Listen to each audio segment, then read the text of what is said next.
Dobar dan i dobrodošli u intrigantni svijet utvrda na Svetoj Katarini. Nalazim se visoko iznad kanjona Rječine gdje su Talijani strateški vrlo dobro sagradili svoje utvrde kako bi štitili samu granicu Kraljevine Italije sa Jugoslavijom. Izgradili su Svetu Katarinu A, Katarinu B i Monte Lesko. Danas se nalazim na Sveta Katarina A, vrlo važna pozicija. Idemo istražiti ulaz pa da vidimo kako to unutra izgleda. Uživajte u videu. Kao što vidite, nalazim se sa vanjske strane ograde same vojarne. Prirodne stijene porazbacane u kojima se kriju bunkeri, teške strojnice, mitraljezi koji su čuvali samu vanjsku granicu Italije, alpski štit, alpski bedem i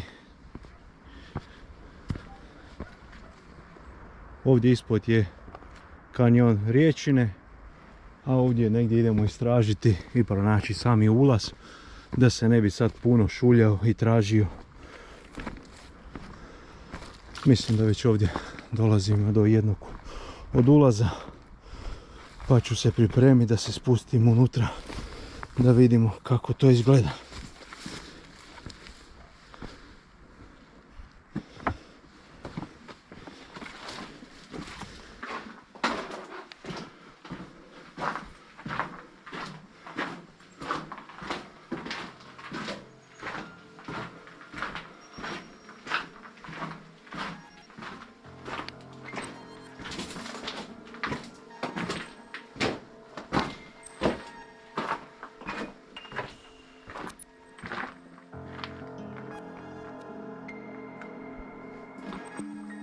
Imamo hodnike na lijevo, na desno.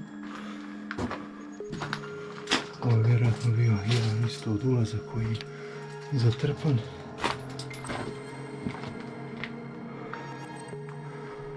Ajmo na ovu stranu. Isto one niše za lampe.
Ovo su samo, ono sam vidio tamo prije kad sam prolazio pješke. Vjerojatno izlazi. Od tamo sam došao i idemo u onu stranu.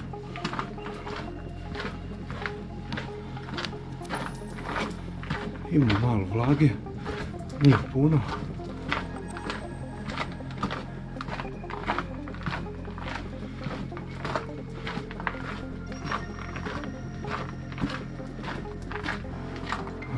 Dolazimo do dijela koji je ožbukan, a ovdje je dosad bio samo beton i stijena. Moram reći da idemo vjerojatno prema nekom glavnom dijelu.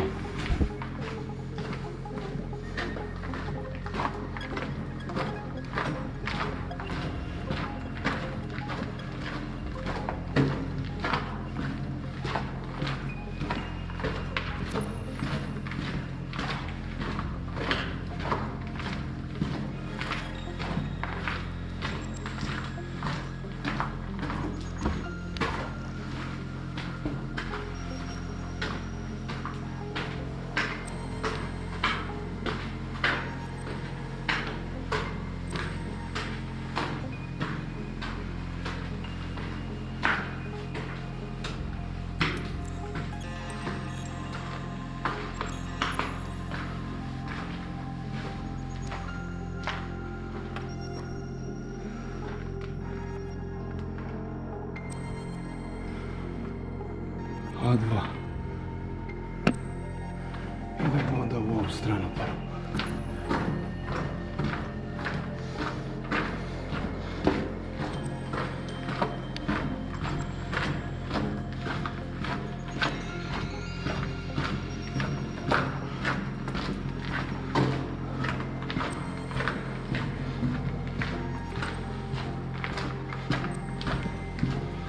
A ovo je bio samo jedan od ulaza, tu sam isto mogao ući, ali nisam.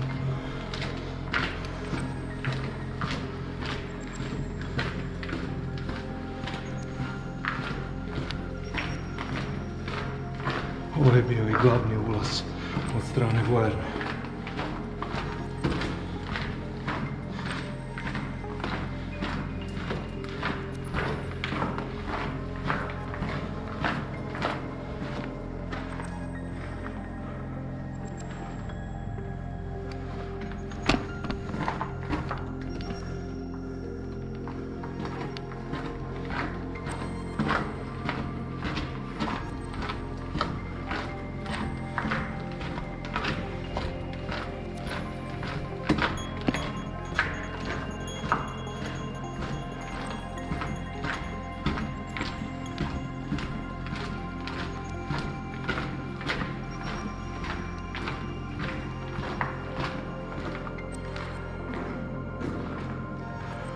Jedna velika prostorija.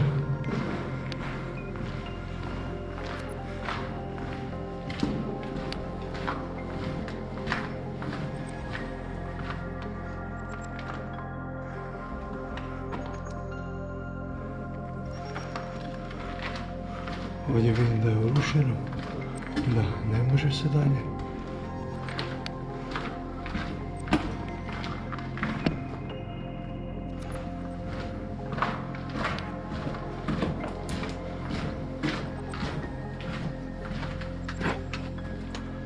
Šta je ovaj dio ovdje? Moram se popeti ovdje gore.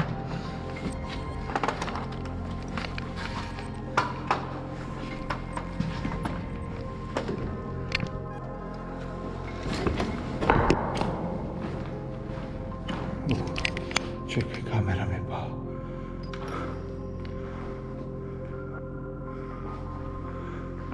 Ima šišmiša.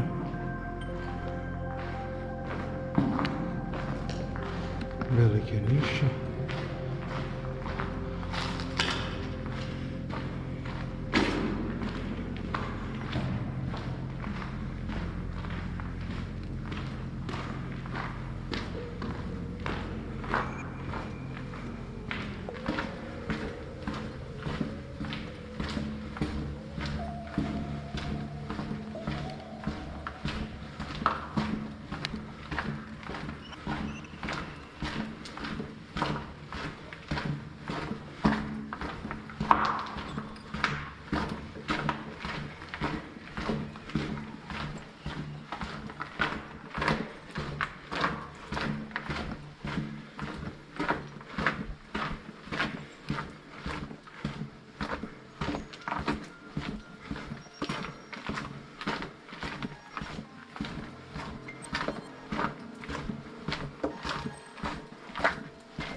Ovo su mnogobrojni rovovi sa svih strana.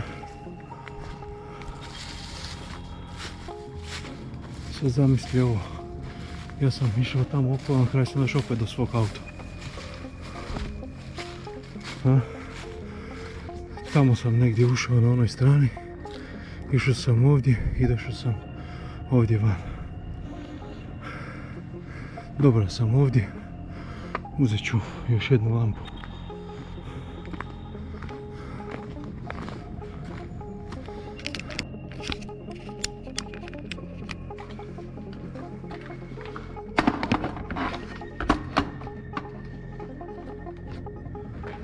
Ovih dva spavaju.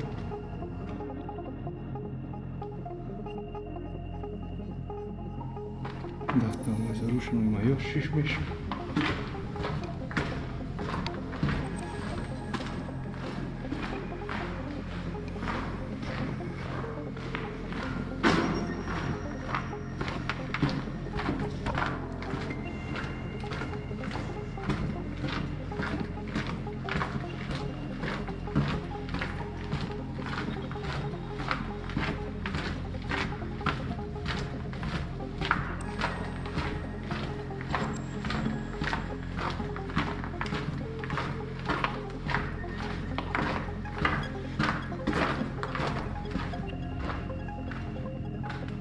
I ovdje je jedan spava.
To su dva male miše. Evo još jedan spava.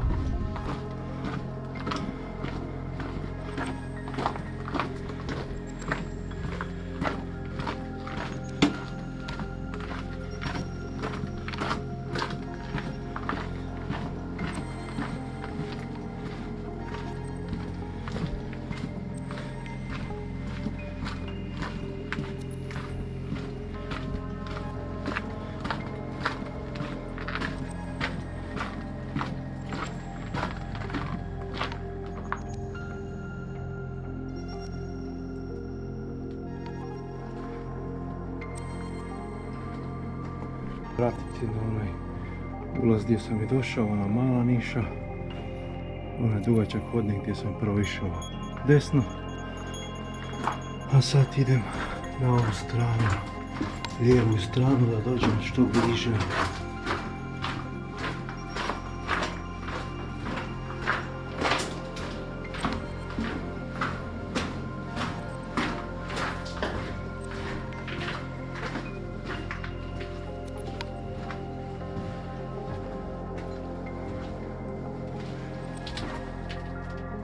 Ovdje je zatrpano.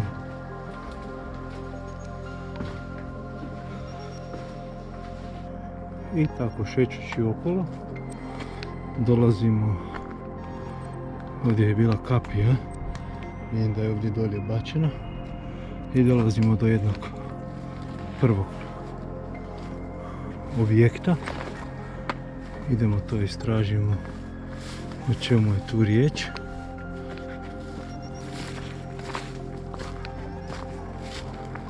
Teljak vodi dalje ovdje, ali idem prvo vidjeti ovdje gore šta možemo pronaći.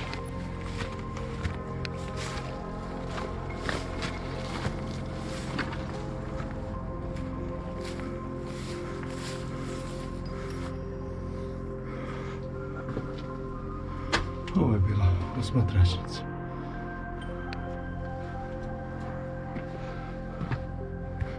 Ima i podzemni objekat, vidjeli smo sa one strane.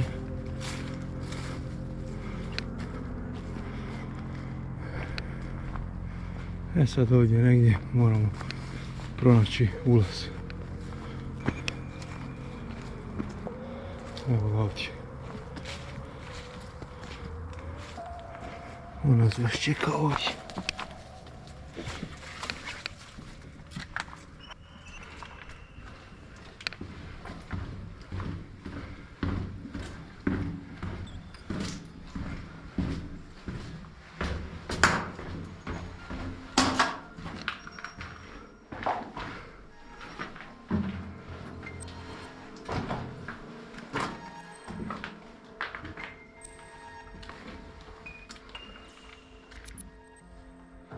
Da, to je ono što ste vidjeli od tamo.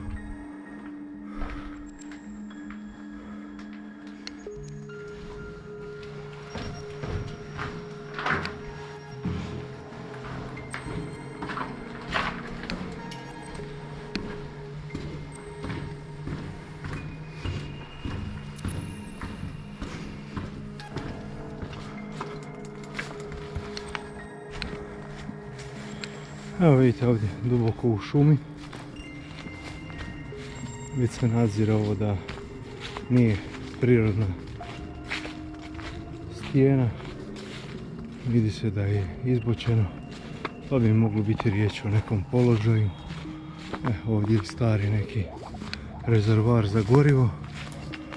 Aha, ovdje se je vjerojatno bio postavljen top, a ovo mu je njegov grudobran. Da, bit će tako. Rezervoar za gorivo. Nisam siguran da li idem dobro u ovu stranu ili bi trebao ići tamo desno. A sad kad sam tu idem ovom stranom.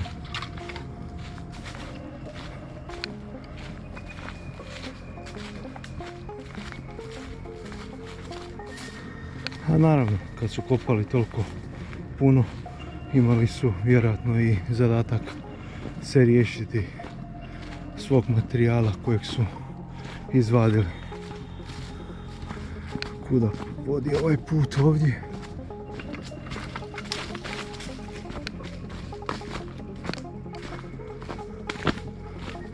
I ovo sve mogu vidjeti neki od rovova.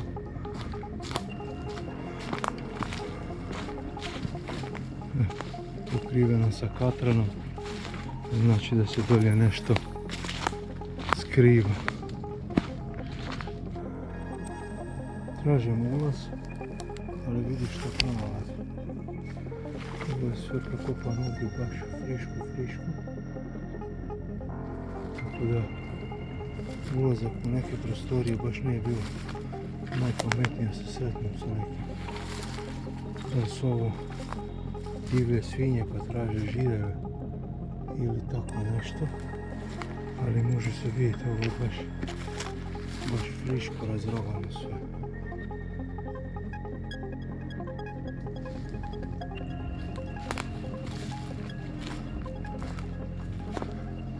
Biće baš frka ako bude trebalo trčati.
Evo ovog vježbališta. Dolazimo do još jednog bunkera. Dobro skrivenog.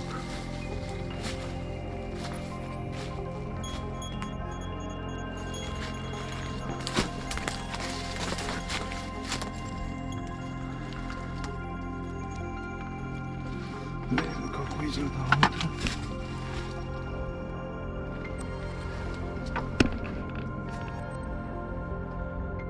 Jedno se možemo i ovdje spustiti i ući unutra.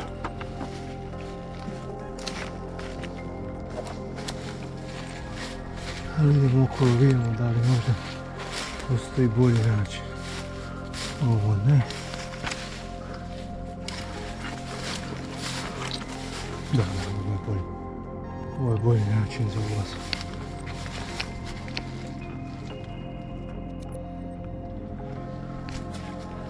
I ovako fino. Nešto vrlo važno za spomenuti. Znači, ovo je rupa gdje je trebala doći željezna kupola, no nažalost zbog embarda i nedostatka čelika ona nije nikad montirana. Tamo kad sam bio u Beogradu na Kalemegdanu, pretpostavlja se da ona njemačka, to jest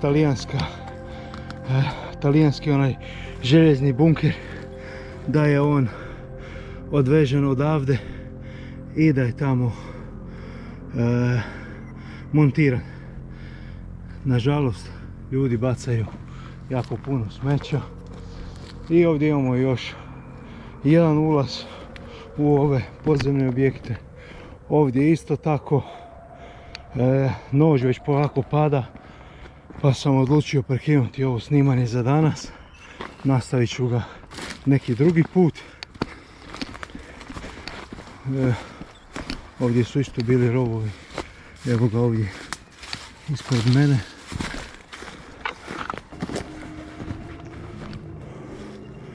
Čisti rovovi. Ali ja moram pronaći put prema autu. Ne bih htio baš da me mrak ulovi u ovoj šumi, jer vidjeli ste da ima divljih svinja, pa ne treba baš da se susrećem sa njima. Stvarno ne znam gdje bi to moglo biti moj auto. Taj rov ja nisam vidio, tako da sad se moram malo stvarno požuriti, nema zajebancije.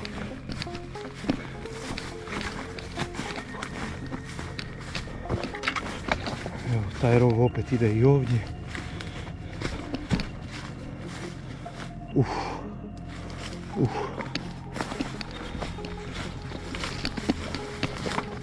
Moram negdje izbiti na cestu.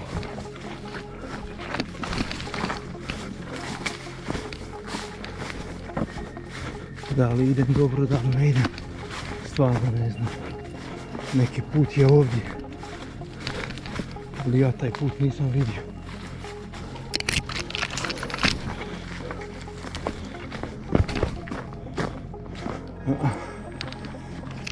Evo me ljudi, našao sam auto, hvala Bogu. To je to za danas. Uskoro se vidimo na nekom novom zanimljivom mjestu. Lijep pozdrav do tada.